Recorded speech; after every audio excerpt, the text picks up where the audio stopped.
Welcome again, in the second part of Hazrat Adam, the first prophet and human being on earth. My name is Muhammad Umair, and you are watching my YouTube channel, Umair Islamic Mind of Peace. So let's get started.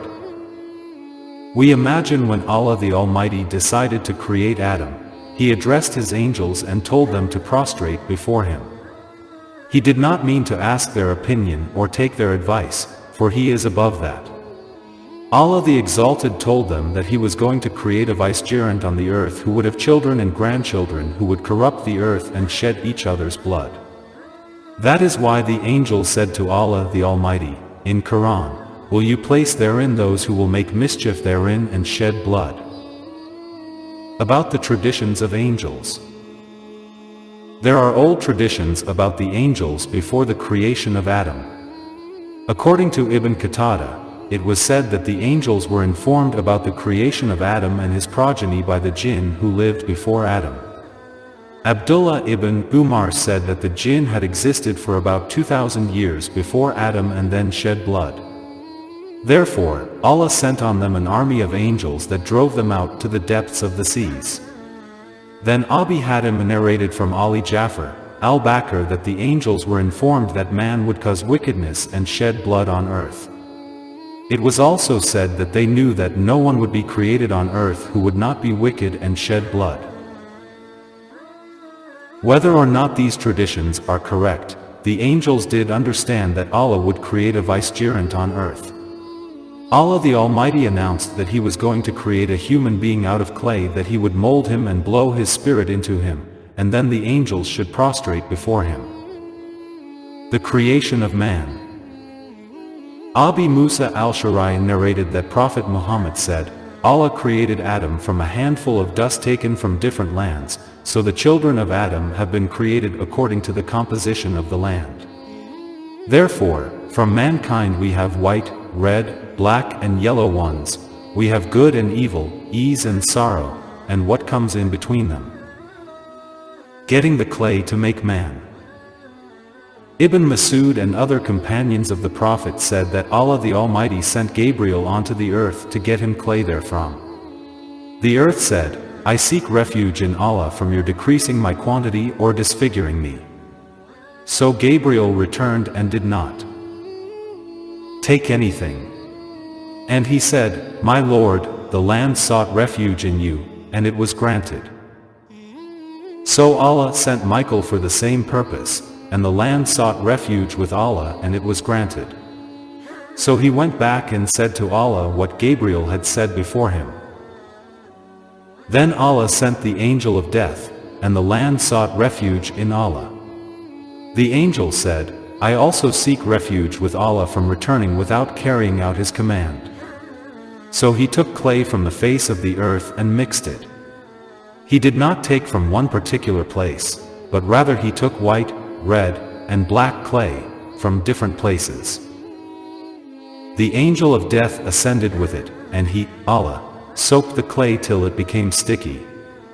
Then Allah said to the angels, in Quran, Truly, I am going to create man from clay.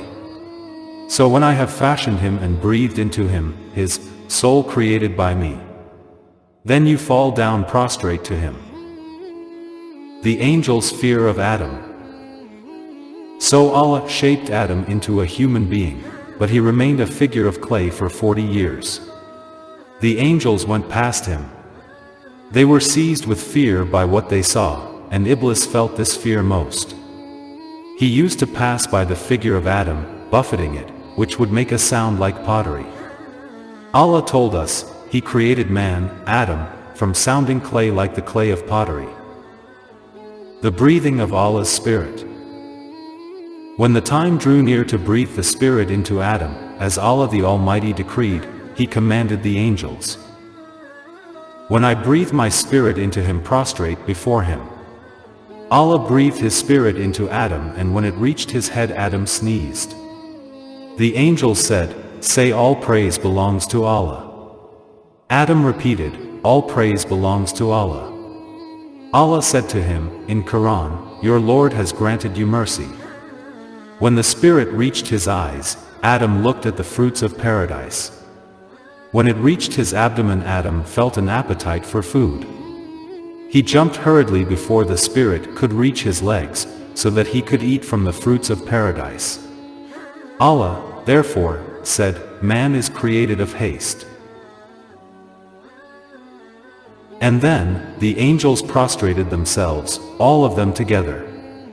Except Iblis, he refused to be among the prostrators. Another version of Adam's creation. Another version of the story relates that Allah took a handful of the dust of the earth and mixed into it the colors white, black, yellow, and red. That is the reason why men are born different colors. When Allah mixed the dust with water, it turned into potter's clay that makes a sound. It was fermented and had a smell. Iblis passed by, wondering what was going to be made of that clay. From the clay Allah created Adam. He molded his form with his own hands and blew his spirit into him. Adam's body quivered as life was imbued into it. Verily, his command, when he intends a thing, is only that he says to it, "Be." And it is. The reason for Adam's creation. After this lesson about freedom, Adam learned another lesson, one about knowledge. Adam realized that Iblis was the symbol of evil in the universe and that the angels were the symbol of good. However, he did not yet know anything about himself. Then Allah made him perceive his true identity, the reason for his creation, and the secret of his glorification. Allah the Exalted said, and he taught Adam all the names of everything. Almighty Allah granted Adam the power to know the natures of all things and to summarize them by names. That is a bird, that is a star, that is a tree, that is a cloud, etc. Allah implanted in Adam an insatiable need for and love of knowledge and a desire to bequeath knowledge to his children. This was the reason for his creation and the secret in his glorification. Next part we will see in our next video. Keep watching and subscribe my YouTube channel.